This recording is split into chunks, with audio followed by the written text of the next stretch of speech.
Good morning from Chicago, the risk management capital of the world. I'm Alan Nuckman here at the CME Group with the Morning Market Stir for Thursday, December the 8th.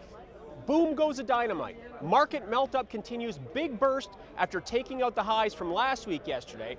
So we had the S&P, the Dow, and the Nasdaq all up more than 1.25%, led on the day by the by the Dow up 1.5%, closing in on 20,000. Dow has now gained 12% in 2016. S&P up 1.33%, double digits now for the year. Who would have thought back in February we've had a 25% run from those lows.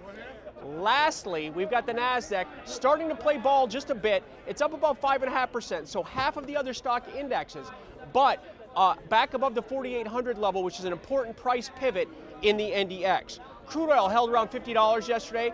It did make those relative highs at 52 on Monday, so a bit of a pause, dip below that 50 psychological level intraday, but did come back at the close. And gold was at 1177 yesterday, boosting a bit after maybe making a bottom here in the last couple of weeks. We made some new relative lows here recently, but did bounce back and close unchanged, so that may have been the final shakeup.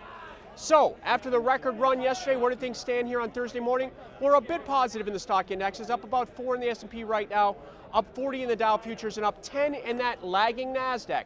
The news is the ECB announcement of no rate change, obviously, but that's got the currency markets on the move. We had the dollar sliding yesterday, but bouncing back today. Right now, looking at the dollar index, it's up 75 points at 101, and the reverse for the euro currency. The euro currency did get as high as 108.80 right after the announcement, but it has backed off. Right now, we're down 100 points right now at 106.50, so giving up those gains after getting to more than month highs. Looking at the other markets right now, crude oil is up 50 cents at 50.25, gold's down $5 at 11.72, and the big mover are treasuries. Treasuries continue to slide down right now at the 149.5 level, down 1.5 points, giving a boost to the long-term yield to up to 3.1%. Let's keep an eye on that relative low at 148.5 that we saw here December 1st. Rates just continue to climb and climb. So to summarize where we stand with about 15 minutes ago before the cash stock market open, stock index futures right now are stronger, up 4 in the E-mini S&P, up 40 in the Dow futures, and up 11 in the Nasdaq 100. Alan Nuckman here at the CME Group, where it all comes back to commodities.